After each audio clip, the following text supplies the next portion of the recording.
Today's Thursday, March 13th. Let's talk about every game happened on March 12th, 2025. Um, Big night in the NBA. We got a lot of games, maybe 10 plus games. The first game is the Sixers. Of course, I think Paul George is done. They have 10 plus 14, 15 games left. And the Philadelphia Sixers right now, they just got worse. They became the 13th seed. Right? The Raptors right now is the 11th. The Nets, they're the 12th seed. Yeah, they're done. Paul George is not coming back. Tyrese Maxey is not coming back. More and more likely, right? I'll put it at 80% chance. If he doesn't come back next game, 82, 85. There's really no reason that he's not healthy. Meanwhile, Quentin Grimes is putting up great numbers. That's great. He's absolutely must roster. Andre Drummond, I don't think so. Even with Yabu Saleh, if there's a back-to-back, you could stream him. If you need for rebounds, you could stream him. But I don't think he's a must roster. Well, in the playoffs, right? Everybody's kind of a streamer. But if you need rebound and rebound only, right, then Andre Drummond is attractive because he can definitely go off for like 14 rebounds if they play in some teams. Kelly Oubre Jr. is still playing, so that's good, 13 points. And they started Jared Butler.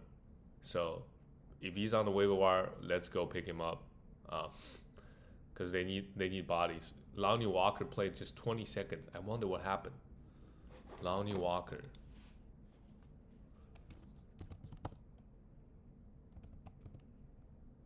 Well, he's obviously not ranked. Anyway, if Lonnie Walker is healthy, oh my God, he had an injury. That's why he only played 20 seconds. That is really unfortunate. So what are they gonna do? Who are they gonna go with, right? Jared Butler is a must roster. Ricky Council got a few extra minutes, right? We could look at him or stream him. Right? All these guys are. We should look at them. If they have a good schedule, we should look to stream. Justin Edwards, same thing, right? Adem Bona, looks like he's putting up better numbers than Andre Drummond at the moment. So of course, if you're looking for big man stats, he's also a guy that we should look for. And I think Maxey is always also down for the year. For the Toronto Raptors, which is unfortunate, Sixers, they had a lot of expectations coming in. For the Toronto Raptors, they are also resting players. They played a bunch of players that I've never seen before. Jared Roden played 42 minutes, just out of nowhere popped off with 25 points, 12 rebounds, 5 assists, and 4 steals. And they actually beat the Sixers. This guy Colin, never seen him before. But anyway, all these guys, if they start the next game, which I don't think they will, because RJ Barrett, Emmanuel Quickly, and Scotty Bums, they should play. If they're healthy, if it's not a back-to-back, those guys will play. So if it's at the end of the second back-to-back and you see these guys start, then we stream it. So we need a lot of things to happen. Like Orlando Robinson play more minutes than Pirtle, even though Pirtle has 0 fouls. So Orlando Robinson probably the only player that is reliable if he's starting. All the other guys, you just don't know what you're gonna get out of them and how many minutes they're gonna get. There are just too many question marks. The next game, wow, this is a big one. The Oklahoma City Thunder went into Boston and beat Celtics 118-112. There's levels to this. Shea, of course, 34 points, 10 for 11. Super consistent, great game from Shea. Cason Wallace, okay, so the news came out that Jalen Williams is going to be out for a while. So in my opinion, I think if you need steals and threes, Cason Wallace is a must roster. 3 and D guy, he's a must roster. I think Aaron Wiggins also, we need to stream him. I take that back again. Cason Wallace is not a must roster. Stream, If OKC doesn't have a game the next 3 days, we don't pick him up. If there's a back-to-back, we have to have him the next 2 games. Same thing with Aaron Wiggins, even though he only played 20 minutes here, right? He's gonna get minutes, he's gonna get shots. The next back-to-back or whatever, we should go pick him up. Chet Holmgren played 33 minutes, pretty good. Just 1 block, but grabbed 15 rebounds and 3 threes. And Lou Dort hit 3 threes as well. This game they had Isaiah Hartenstein came off the bench because without Jalen Williams, they want more spacing. So surprisingly, I don't know, maybe with Jalen Williams getting hurt, it actually hurt Isaiah Hartenstein's minutes. It's just 1 game, so let's see what happens. But a great win for OKC. And for the Celtics, they don't have Porzingis. But Al Horford played amazing. Yeah, that's what he does. Out of nowhere, he hit 6 threes, 18 points, a steal and 2 blocks. Amazing. Derrick White also filled up the stat sheet with 2 steals. Yeah, he also hit 6 threes. Celtics seems like they hit a lot of threes, 20 threes. They took 63 threes. Yeah, it just they take so many threes. I don't know. They kind of become a variance team. Even when you're playing some teams, if your threes are not falling right, you may not beat them. It's become a numbers game. Offensively for the Celtics at least. Defensively, obviously they're pretty good. Peyton Pritchard struggled again, just 2 points. Sorry, just 2 threes and 8 points. And Jrue Holiday, at this point, definitely not a must roster in fantasy. He does play good minutes, but he just doesn't do anything because all the usage are soaked up by Jason Tatum and Jaylen Brown. Of course, he's gonna struggle versus a good perimeter defensive team.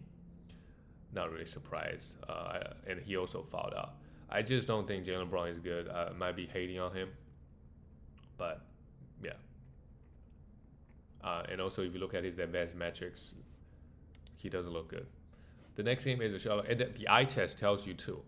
Like, I still remember a couple years ago when he played Miami, he literally had no left hand, and now he's got some left hand. But I think versus a super athletic defender, he's going to struggle. Like young, fast perimeter defense like the OKC, yeah, he's gonna struggle.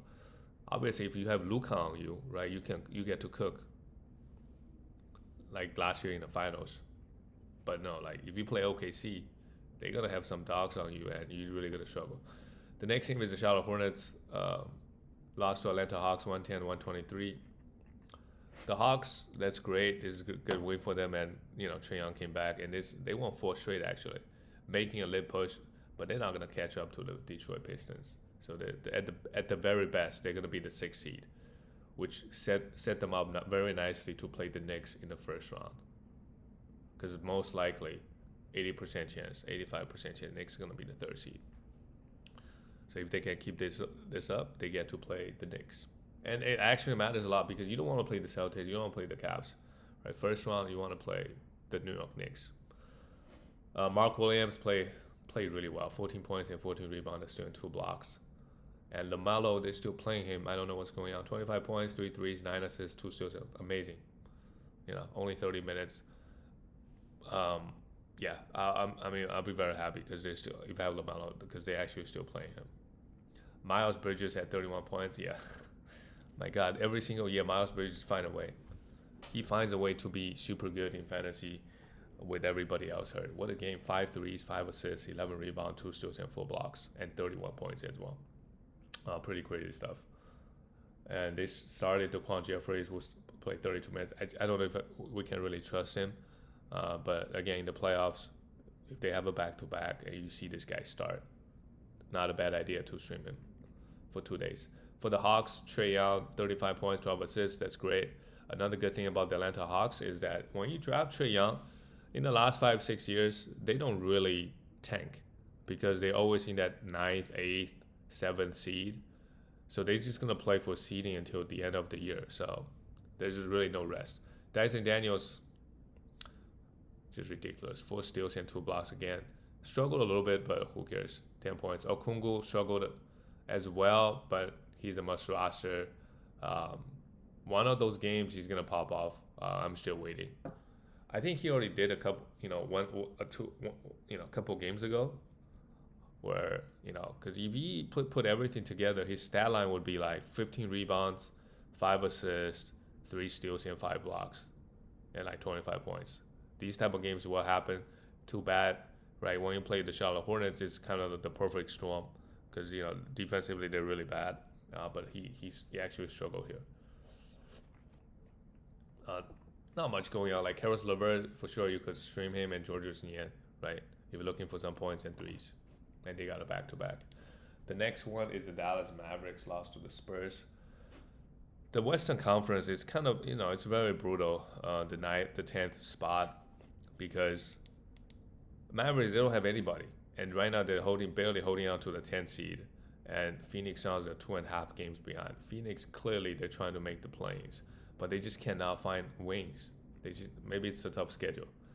Mavs. This game, even though they only lost by 10, but all the starter minutes other than Najee Marshall were low across the board. So I think Jason Kidd just waved the red flag early. He cannot afford to have another injury, right? Brandon Williams is a guy that we maybe should pay some attention to. He came off the bench. He's going to give you a lot of points, threes, assists, right? The Mavericks just don't have anybody right now. Spencer Dinwiddie came off the bench, played 35 minutes. It's sometimes hard to predict how many minutes these guys are going to get. Like, Max Christie was in a good situation, in a good spot, right? When he first, started his career, when he first got traded to the Mavs, right? He was putting up like 15-point game after game, and then he started struggling. Only 6 points here.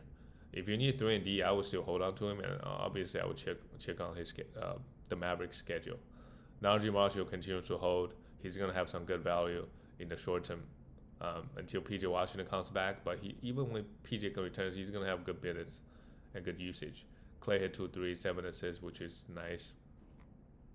For the Spurs, they still play. Yeah, I don't know what's going on here. They play De'Aaron Fox 41 minutes.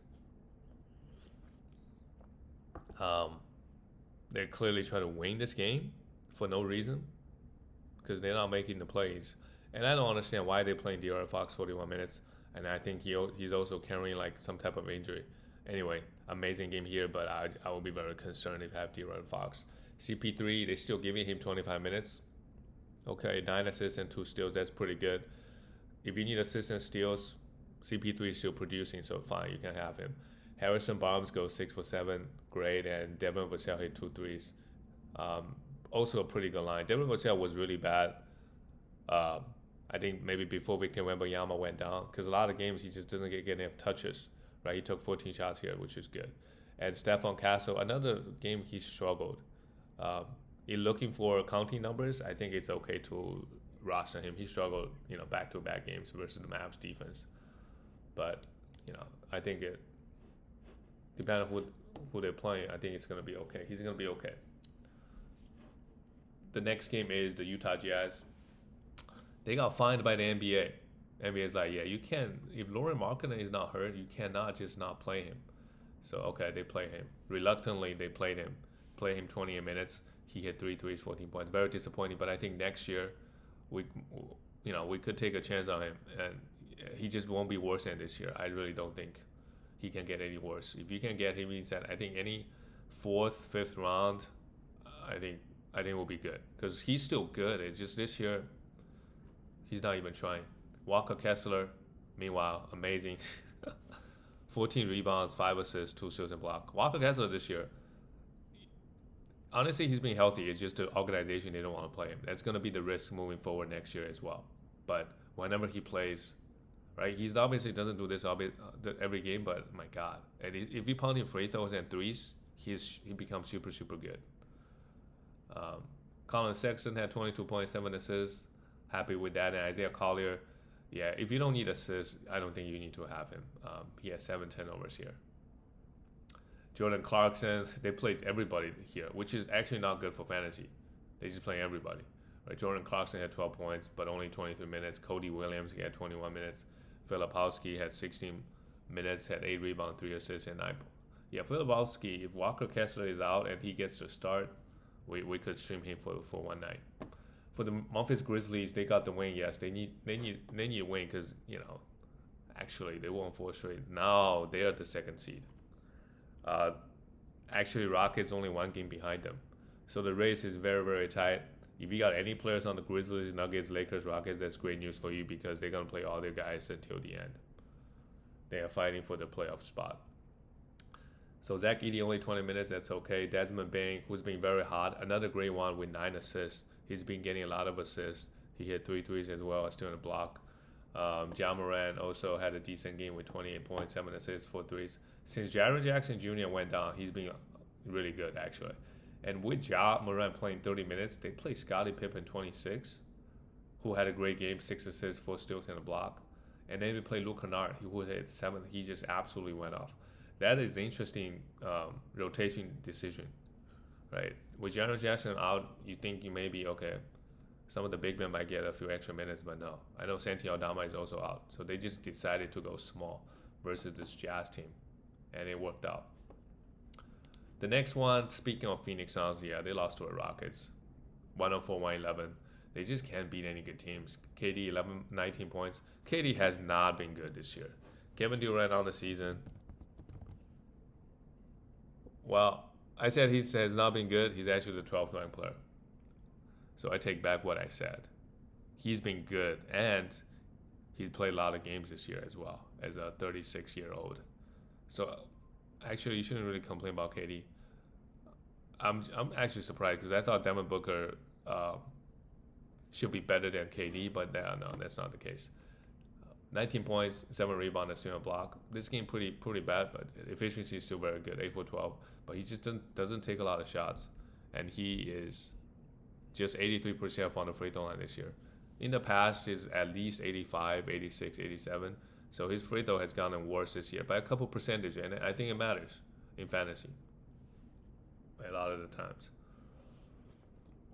Depend on your matchup that week, because even though he's 83%, there's some weeks he shoots 90, and there's some weeks he shoots 75. On the weeks that he shoots 75, because he shoots such a high volume, when you play a team that's also very good with free throw, that could be all the difference you need.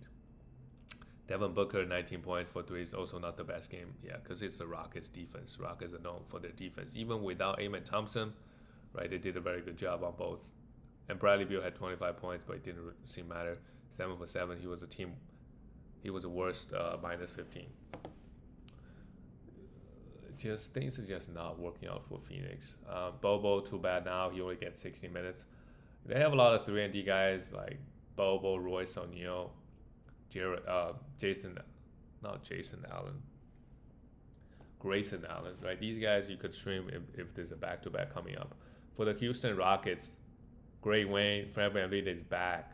That's great. 4 steals and 2 threes, only 27 minutes. I don't have huge expectation for Fred VanVleet. I don't think he's gonna put up crazy numbers, but he obviously needs to be rostered. So somehow he's on the waiver wire. You should pick him up, right? He should offer good assists and defensive stats. Jalen Green popped off with 29 points, 3 threes, and 10 for 11 from the line. Şengün only took 7 shots. He definitely could score more if he wanted to, but that's also a decent game from him.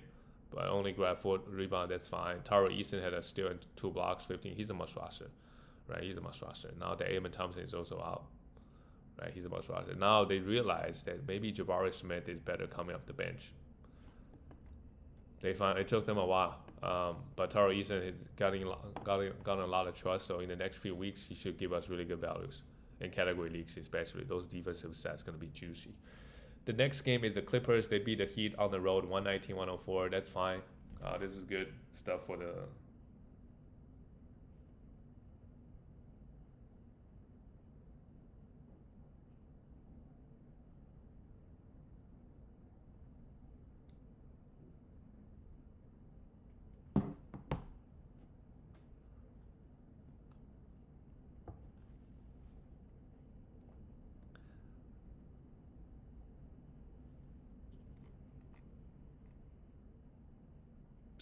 This is a great win for the Clippers. Bogdanovic had 30 points. I think if Kawhi is out, Norman Powell is out, I am expecting Bogdanovic to, at some point, start playing better and getting a few extra minutes and a few extra shots. If you stream him, congratulations. Hopefully he made a difference, right, for you in the playoffs, right? 30 points, 4 threes, 11 for 16 from the field. All those helped. Great. Chris Dunn only played 24 minutes here. This is also, I guess it was a blowout, so some of the starters got a few less minutes. Because I guess the bench players were playing a lot better. Batum, another 3-and-D guy, if you're looking for that, that's fine. You could definitely just ride with him. And James Harden had 24 points, 11 assists, and 2 steals, and 8 rebounds, and 3 threes as well. Yeah, Harden has been playing a lot better. Harden on the season, he's not ranked that high. He's 30th ranked player, but What's really surprising is that he played 63 games this year. So he barely missed any games, which is very good. For the Heat, Wiggins, just his usual 20 points, 22 points, 3 blocks, and two threes. That's good. Bam Adebayo had 7 rebounds, 7 assists, and 5 steals. Out of nowhere, he had a 5 steal game. That's good. But Bam is another guy. It's just disappointing year after year. And it just doesn't feel like he has upside or he's going to improve next year. So we want to be careful drafting players like this. Ideally, we want to draft players with like high upside. Maybe he has a safer floor, right? Devon Mitchell only plays 17 minutes, which is weird. They give a lot of minutes to Duncan Robinson. You just never know with the Heat rotation, one game from another. But if you need threes for sure, like stream Duncan Robinson. Tyler Hero had a great one with 31 points, 6 rebounds, 7 assists, and 2 steals. Tyler Hero overall this year, very happy with his production. And he really hasn't missed a lot of games either. The next game is the New York Knicks. Mikal Bridges hit the buzzer beater. Great win for the Knicks in Portland. Even though people perception of Portland is bad, but Portland actually has been really good, right? In the last, especially in the last month or two. Mikal Bridges came out and said, "Why are we giving starters such high minutes?" And it didn't matter this game. He played 40 minutes himself. Had a big game with 33 points and 2 threes. Cat played 38, 21 points. Cat has fallen off quite a bit, I got to be honest, since the beginning of the season. This is still a good line, but on the season, he's still the 5th ranked player. But like, if you look at his last month or two, he's probably outside the top 30. But this is still a good game though. Very efficient, added 2 steals and block. OG did his thing with 23 points, and Josh Hart, of course, another triple-double almost. Really struggled from the field, but the counting numbers look really good. And with Jalen Brunson out, everybody basically needs to play even more minutes. But Miles McBride is somebody we should be streaming. Who knows when Jalen Brunson is going to be back? Maybe another 2 weeks. Right, that ankle sprain looked pretty bad. And Miles McBride, he's going to get 35 minutes tonight. He's going to put up some numbers.